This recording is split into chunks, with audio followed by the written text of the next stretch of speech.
ଛତିଆ ବଟରେ ଗୋଳ ଯୁଦ୍ଧ ହେବ ଅମରାବତୀକୁ ଅନା। ଠକ ଭଣ୍ଡ ସାଧୁ ଧରା ପଡ଼ିଯିବେ ତିନି ମୁହାଣୀରେ ସିନା। ଜମ୍ବୁ ଦୀପଗୁଡ଼ି ଛାରଖାର ହେବ ପୂର୍ବରୁ ଲୁଣା ଉଠିବ। ଐଶାନ୍ୟ कोणरे हीन वृष्टि हेब मो वचन अटे ध्रुव। तो नमस्ते दोस्तों, आप सभी को रहस्यमय उड़ीसा यूट्यूब चैनल पर स्वागत करते हैं। आज का इस वीडियो में हम कुछ महत्वपूर्ण बातें करने जा रहे हैं। इस कथा को पूरा सुनने के लिए आप हमारे साथ वीडियो के अंत तक जुड़े रहिए। ब्रह्म का कई सारे रूप है। शून्य ब्रह्म, पूर्ण ब्रह्म, शब्द ब्रह्म और अक्षर ब्रह्म।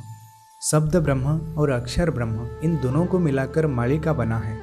इसीलिए जो व्यक्ति हर रोज मालिका पठन करते हैं या फिर श्रवण करते हैं, उनका अंतःकरण जरूर शुद्ध हो जाता है। महापुरुष लाखों संख्या में मालिका ग्रंथ का रचना इसलिए किया है क्योंकि ये पृथ्वी के हर कोने तक पहुँचे और भक्तों का अंतःकरण को शुद्धि करे। कलियुग की घोर प्रभाव से मनुष्य अपनी समस्त दिव्य ज्ञान को भूल चुका है। जैसे ही शब्द ब्रह्मरूपी मालिका की वाणी उनके कानों में पड़ेगी, धीरे धीरे करके उनका अंतःकरण शुद्ध होता जाएगा। तो दोस्तों, महापुरुष श्री श्री अच्युतानंद जी छतिया वट में होने वाला महायुद्ध के बारे में यहाँ वर्णन करते हैं। छतिया वट यानी जहाँ महापुरुष श्री श्री हरिदास जी का शून्य समाधि हुआ है और जहाँ पर भगवान श्री जगन्नाथ जी के समेत माता सुभद्रा जी, भगवान श्री बलभद्र जी और भगवान श्री सुदर्शन जी पदार्पण करेंगे। छतिया वट में भगवान श्री जगन्नाथ जी अपना अलौकिक लीला प्रदर्शन करेंगे। करोड़ों संख्या में भक्त आएंगे, पृथ्वी के हर कोने से भक्त आएंगे और छतिया वट पर एकजुट होंगे। 7 दिन के लिए छतिया श्रीक्षेत्र बन जाएगा, क्योंकि खुद भगवान श्री जगन्नाथ जी महापुरुष श्री हरिदास को ये वचन दिया था। करोड़ों संख्या में भक्त आएंगे। भक्त और भगवान की दिव्य मिलन से पूरा धरती प्रकंपित होने लगेगा। एक तरफ भगवान श्री जगन्नाथ जी और दूसरे तरफ भगवान श्री अनंत माधव, यानी एक तरफ भगवान श्री जगन्नाथ जी का दारू ब्रह्म स्वरूप और दूसरी तरफ भगवान श्री जगन्नाथ जी का मनुष्य स्वरूप। भक्तों का आनंद का कोई सीमा नहीं रह जाएगा। भक्त और भगवान का ऐसा दिव्य मिलन शायद ही किसी युग में हुआ होगा। महापुरुष और एक बात भी कहते हैं, इसी छतिया वट पर एक स्थान है जिसका नाम है अमरावती, और इसी अमरावती में महायुद्ध, भीषण युद्ध होगा। जितने भी कपटी, लंपट और दुराचारी साधु वेश को धारण किए होंगे, वहाँ पर सब कुछ पानी का पानी हो जाएगा। आप सभी जानते हैं कि द्वापर युग में जो महाभारत युद्ध हुआ था, इसमें रक्त का नदी प्रवाहित हुआ था, लेकिन इसमें माता महामाया दुर्गा का उदर तृप्त नहीं हुआ था। इसीलिए माता दुर्गा की अंश स्वरूपा माता द्रौपदी खपर लेकर अमरावती में प्रतीक्षा कर रही है। एक बार वो भीषण युद्ध हो जाए, इसी में उसकी उदर तृप्त हो जाएगी। इसके दूसरे पंक्ति में महापुरुष श्री श्री अच्युतानंद जी कहते हैं, जम्बू दीपगुटी छारखार हेब पूर्वरु लुणा उठिव ऐशान्य कोणरे हीन वृष्टि हेब मो वचन अटे ध्रुव। महापुरुष कहते हैं, जम्बू द्वीप यानी एशिया महादेश में बहुत बड़ा विनाश होगा और भारतवर्ष के ऊपर इसका एक बहुत बड़ा प्रभाव भी पड़ेगा। हमारे भारतवर्ष में हर कोई सत्य के साथ परिचित है और हम सत्य को जानते हुए भी बार बार गलतियां करते हैं। अनजान में गलती होने पर भगवान उसे जरूर माफ़ कर देते हैं, लेकिन जो जानबूझकर बार बार गलती करता है, भगवान उसे कभी माफ़ नहीं करते। हम सभी सनातनी हैं। हमारा संस्कृति, सभ्यता और परंपरा बहुत ही उच्च कोटि का है।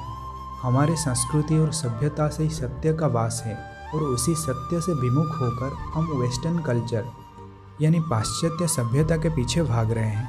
पाश्चात्य देशों में संस्कृति और सभ्यता जैसी चीज़ कोई है ही नहीं। वो तो खुद अपने ही भाई बहनों के साथ रिलेशन बना लेते हैं और उन्हें शर्म भी नहीं आता। क्या एक इंसान इसी तरह जीता है? जानवर भी ऐसा काम नहीं करता जो आजकल इंसान कर रहा है। और बात रही वेस्टर्न कल्चर को बढ़ावा देने की, हमारे यहाँ बॉलीवुड सेलिब्रिटीज़ वो काम खुद कर लेते हैं। पता नहीं इनको क्या हो गया। हमारी संस्कृति और हमारे सभ्यता में ऐसा क्या कमी रह गया जो उन्हें वेस्टर्न कल्चर की प्रमोट करना पड़ रहा है। लेकिन सत्य वो अपने आप में ही प्रकाश होता है, इसे कोई भी छिपा कर नहीं रख सकता। और अब ये समय आ चुका है कि सत्य का धीरे धीरे प्रकाश हो रहा है। हमारे भारतवर्ष के लोग धीरे धीरे आध्यात्मिकता की ओर खींचे चले जा रहे हैं और ये एक बहुत ही अच्छा लक्षण है। इसी बात से पता चलता है कि एक युग का परिवर्तन होने जा रहा है। इसीलिए मनुष्य के अंदर सद्गुण, सद्भावना उदय हो रहा है। दूसरी तरफ जो राक्षस स्वभाव के लोग होते हैं, जो आसुरिक प्रकृति के लोग होते हैं, उनके अंदर आसुरिक शक्ति का धीरे धीरे बढ़ावा हो रहा है। दिन प्रतिदिन लाखों संख्या में जानवर का हत्या होता है और भारत जैसे पवित्र मिट्टी में गौ माता का भी लाखों संख्या में वध हो रहा है। मालिका में एक पंक्ति लिखा गया है, माछ मांस खिया जेतेक नर पड़िवे सर्वे देवींक खपर। जितने भी लोग नॉनवेज खाते हैं सभी लोग माता विरजा की खपर में जाएंगे। ये बात हम नहीं कहते हैं बल्कि मालिका में लिखा हुआ है। देखिए, हम किसी को व्यक्तिगत भाव से फोर्स नहीं कर सकते कि आप वेजिटेरियन बन जाए, लेकिन नॉनवेज खाने से आपका शरीर अपवित्र हो जाता है और आपका ये शरीर कभी भी अनंत युग में प्रवेश नहीं कर पाएगा। चाहे आप प्रभु का कितना बड़ा भक्त क्यों ना हो, आपका ये शरीर कभी भी एक नूतन युग में जा नहीं सकता। ये हो सकता है कि आपको और एक बार जन्म लेना पड़े। वैसे भी नॉनवेज खाने से आपका कुछ बेनिफिट नहीं होता, सिर्फ नुकसान ही नुकसान होता है। आप मानसिक स्तर पर बहुत ही कमज़ोर हो जाते हैं, आपका इम्यूनिटी सिस्टम बहुत ही वीक हो जाता है और जब किसी भी काम को करने लगते हैं तो आप बहुत ही जल्द थक जाते हैं। मालिका में ये बात साफ साफ लिखा हुआ है कि आने वाले समय में सूर्य का ताप 7 गुना हो जाएगा और जो लोग नॉनवेज खाते हैं वो इसे सहन नहीं कर पाएंगे। शायद आप में से कुछ सोच रहे होंगे कि ये सब हम आपको डराने के लिए कहते हैं। नहीं, ये सच नहीं है। वास्तव में ये सब चीज़ें मालिका में लिखा हुआ है।